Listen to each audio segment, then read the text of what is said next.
This is the Sound of Accra podcast, and of course, we do have a wide range of audience from the Ghanaian diaspora that does tune in, or people that are interested in entering the Ghanaian market or West African market. What would you say that have been some of the key things you've picked up from the Ghanaian market, and any tips, advice you give people that want to enter that market?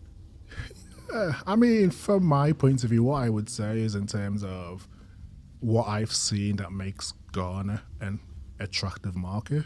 You know, Ghana has always been known as a very stable democracy.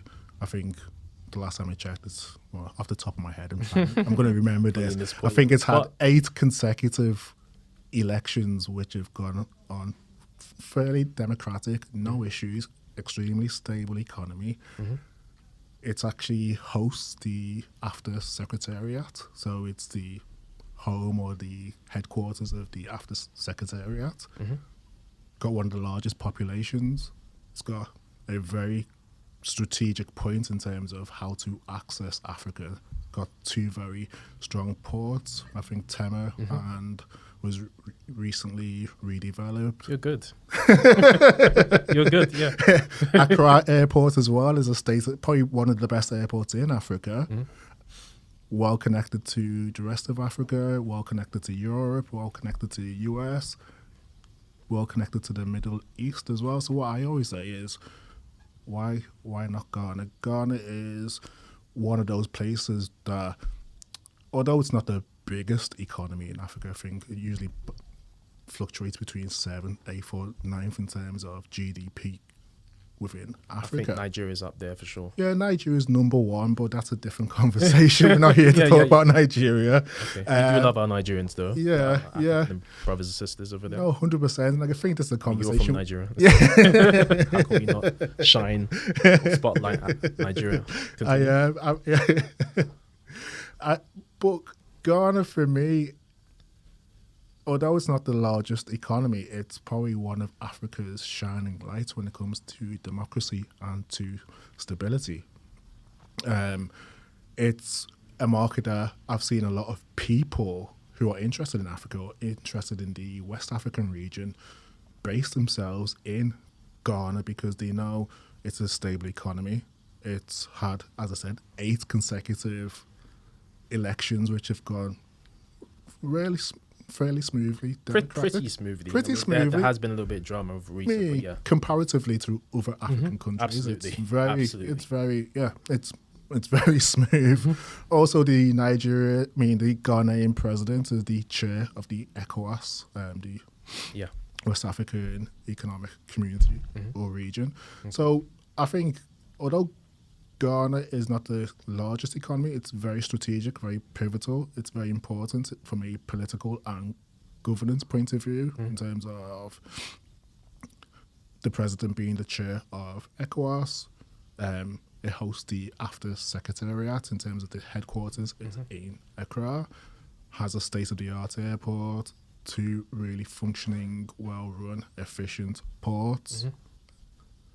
You've got large organizations or companies such as Twitter who have positioned themselves in Ghana. And that tells you a lot in terms of why Ghana is or becoming a destination of choice. I mean, I want to be careful what I say here, but obviously people are basing themselves in Ghana because they want to access the Ghanaian market, but they also see it as a great entry point into other markets, whether it's Nigeria, whether it's the emerging francophone markets such as Senegal and Cote d'Ivoire. But it's a very stable and strategic country that could be quite pivotal for people's expansion into Africa. Interesting. Yeah, I mean, people do say it is the gateway to Africa, I guess for a reason. So I think everything you've outlined there probably helps to back that up.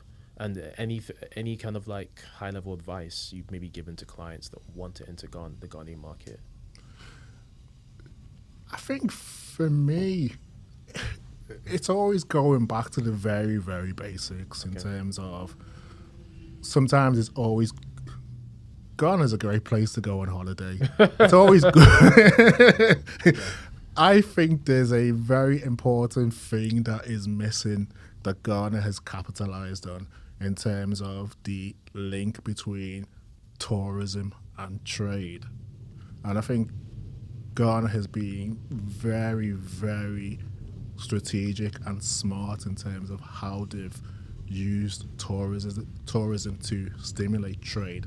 So going back to my point, or your point in terms of your question, I always advise people, go out, go look and see, get a feel. You're not going to fully understand everything in 2 weeks, whether you're sat on a beach, but you will get a better you will get a better understanding of what happens on the ground.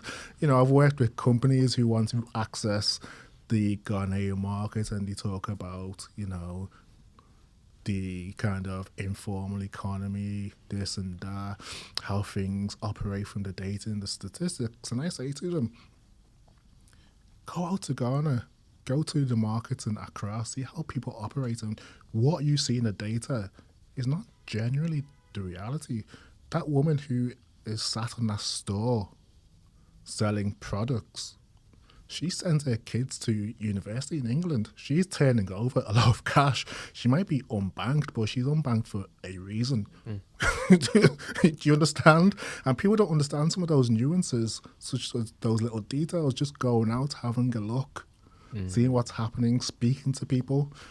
As I always say, the data can only tell you so much. And data is there to inform your decision. It's not there to make your decision, if that makes sense. No, it absolutely makes sense. So one of the key things I always say is go out, go look and see. If you're very serious in investing, if you're very serious in doing business there, go out, speak to people. You can do as much desk research as you want, but there's nothing that will inform your decision than actually being there, meeting people. There's only so much you can do on the internet or LinkedIn, meeting people. Go and have face-to-face meetings with those people, understand if they're the right people to do business with. Are you comfortable doing business with that person? You've had conversations, you've talked about family, you've talked about business. Yeah, that's one of the key things I always say. Just, if you can, go there. Couldn't agree more. Couldn't agree more. Have you spent any considerable amount of time in Africa in the past, or have you lived there in the past? Yeah, as children.